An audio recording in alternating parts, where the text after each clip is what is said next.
Welcome to my channel. I am Abdul Wahab reporting for AW Versatile TV for Fortnightly Report from India in India. In this fortnight, three things have happened, three incidents. More important, three incidents happened.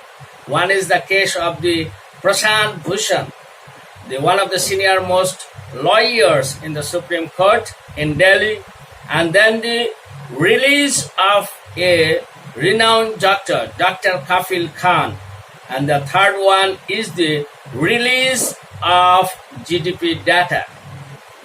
So the case of Prashant Bhushan, it was a case of contempt of the court. And what the result of it? The result is that he was fined or threatened to put him behind bars in 3 months. What is that? Actually, Prashant Bhushan, the lawyer, has expressed his thoughts by tweeting about Supreme Court. Whatever he realizes about the situation and condition of the present Supreme Court, he expressed it through tweets. And the suo motu, the Supreme Court had taken it and filed a case of contempt against Prashant Bhushan. So what is the education? What is the lesson? Actually, what is the lesson you learn behind this story after following this story? The thing is that you can learn is that whatever you think about the present condition of the Supreme Court, you may express yourself. If they take it as a contempt, nothing, be ready only to give 1 rupee note. 1 rupee note will be your fine. They set the trend now, or they will threaten you to put into jail for 3 months. So nothing is here to afraid about saying something. Actually, what you realize is about the Supreme Court. Then the next thing is that release of Dr. Kafil Khan. Dr. Kafil Khan was a doctor in Gorakhpur district in UP, India. Actually, when 172 children died under mysterious circumstances, then he releases or gave statements criticizing the officials, establishments, and the government of UP, present government of UP, headed by Aditya Yogi. Then he was arrested and he was charged. All the blame was put upon him. Then he was not backed down or knelt down, or he was not afraid about fighting the corruption inside the health ministry and the government level. Then he was put in different cases, false cases. Even the latest one, he was put under NSA, National Security Act. It was a false allegation again, when it was based on the lecture he was given at Aligarh, at the University of Muslims, AMU, Aligarh Muslim University. On the basis of that, they alleged that he can threaten the integrity of India, threaten the peace of society. There could be an other problem in that area, and he was charged with National Security Act, and he was arrested. Then it was a lecture of anti NRC, anti CAA.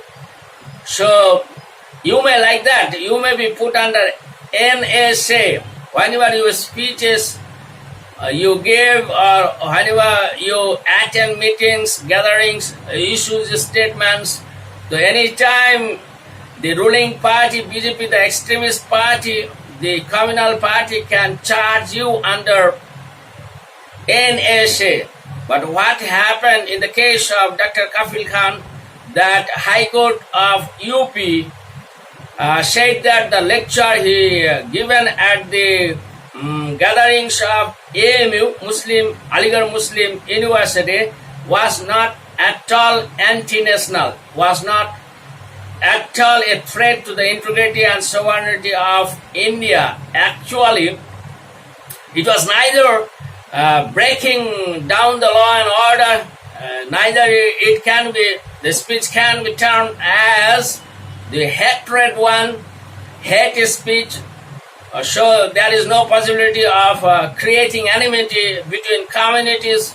Rather, the Honorable High Court said that the lecture given by Dr. Kafil Khan in that gathering of AMU, Aligarh Muslim University, actually that lecture was for integration of India, protecting sovereignty of India. What happened, man? The people, the administration, the people of the government can charge you, can bring in front of you National Security Act, but the court is there. Court can put down the charges alleged by the police or administration or by the government, by the Home Ministry, by the headquarters of police. So nothing to afraid as long as the courts are doing well. Courts are upholding justice. This is the thing we can get the lesson from the case of Dr. Kafil Khan and the case of contempt court of Prashant Bhushan, senior lawyer of Delhi of Supreme Court. Now the third issue, the third burning issue is that the releasing of GDP. And when the data came, we found that Indian GDP is 24% negative. 4% negative. Then the Bhakt, the sycophant of the BJP, extremist BJP party, they were started ridiculing that what is GDP, whether it is a well to put in the head or it is like a cloth to cover your buttocks, or what is that GDP it is called. So many times I have also seen people ridiculing whenever you touch the point of GDP going down in India after the demonetization. So they are started saying that what is that GDP? And GDP is down to what happened. We are all well. Everything is changashi, fine. All is well. But people who understand GDP down means your pocket is empty, going to be empty. Your pocket has become wet less. That means you earn less, you just save less, you earn less, you eat less. There will be a scarcity of everything. There will be a scarcity of spending. There will be scarcity of production, scarcity of business, trades, scarcity everywhere. There will be a less amount of everything, every material, services around you, surround you in the society of India. So the things happened very unfortunately that Indian GDP has gone down to negative 25%. But I am revealing here that it is not minus 25% GDP. It is more than that. It is minus 40%.